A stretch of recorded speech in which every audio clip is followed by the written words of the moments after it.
Okay guys, so let's talk about ng class directive.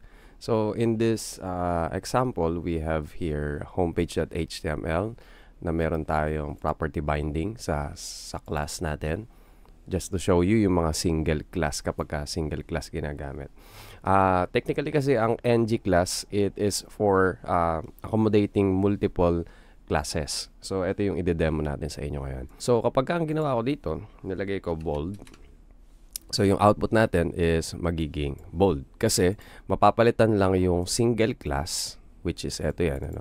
Mapapalitan yan nung class name natin. So, kapag ginawa ko dito center, mag-a-apply yung center na class and then yung mga nakalagay sa kanyang properties and then values. So, technically, ganun yung mga ginagawa natin sa single class or class binding. In directive naman, in ng class, okay, so we can use multiple classes as I said kanina. So, for the syntax of this ng class, ang gagamitin natin ng and then capital letter C for class. And then, let's change this one. So, kasi hindi na siya meaningful, multiple classes. Okay, so, and then, eto, papalitan na natin siya ng multiple classes. And then, but the data type, babaguhin natin siya. Gagawin natin siyang any kasi ang value nito ngayon ay ilalagay natin sa object. Okay, so, ang idea is yung property ng object natin, bold. Okay, so, etong bold na to, yung keyword natin na yan, yung key natin is related siya dito. So, kung ano yung nakalagay dito sa class name ninyo, yun yung ilalagay natin dito. And then, the value of this one is either true or false.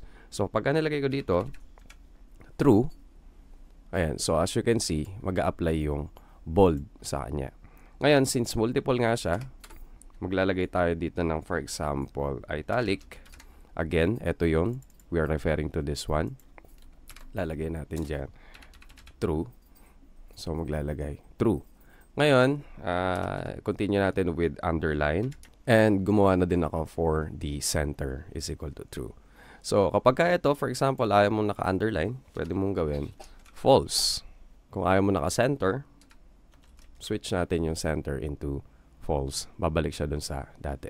In a nutshell, yan yung pwede mo nang gawin. So, yan na yung pinaka-ideology ng ng class. So, now, allow me to give more example on how to manipulate this using, of course, dun sa may application natin.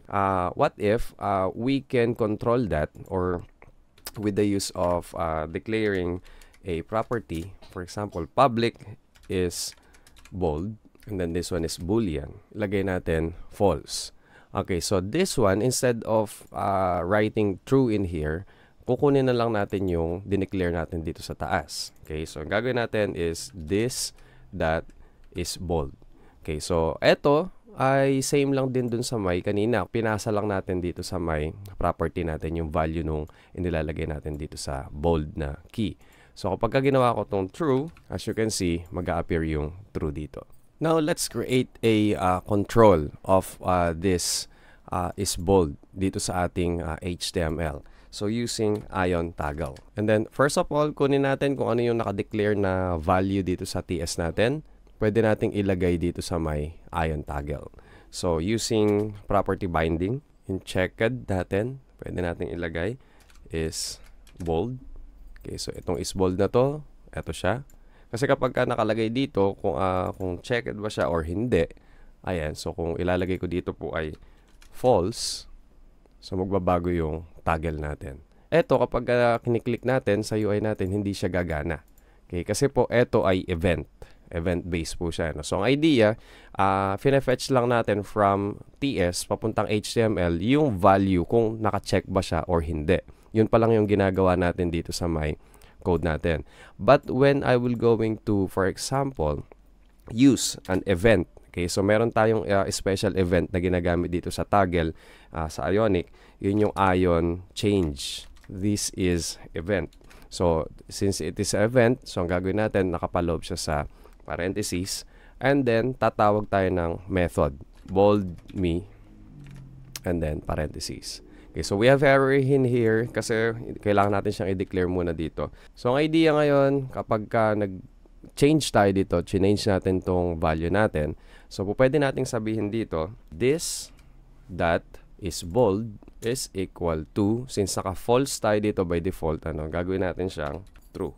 And then check muna natin. So as you can see, wala pang nangyayari kasi hindi pa natin ina-update yung ating class. So all you have to do is to call this that multiple classes is equal to bold is this that is bold. Okay, so ngayon kapag kakinilik natin to, as you can see, gumana na siya. Nag-update. Ito yung parang nag-update sa kanya. Okay, so unfortunately, kapag ganyan yung ginawa lang natin, kapag kakinilik mo to, yung toggle ulit, nag-change.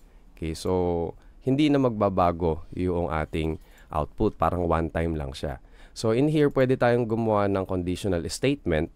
Instead na ganito yung gagawin natin, pwede nating ilagay kung yung this that is bold, pagka true ang value nito, gagawin natin this that is bold is equal to false. And then, else, yung kabaligtaran naman nito, this that is bold is equal to true. Okay? So, and then, tsaka natin siya i-update. Okay, so tanggalin natin to, remove natin to, paste natin sa ilalim yung update natin. Okay, so let's try this one. So bold, unbold, bold, unbold. Even though this one is working, okay, so mas natin siya, mas ayusin natin siya, no? So tatanggalin ko to, this that is bold, ililipat ko siya sa isang method. Tawagin natin siyang update. Okay, and then ilagay natin dun sa may loob yung syntax natin. And then dito, tatawagin natin na si this that update.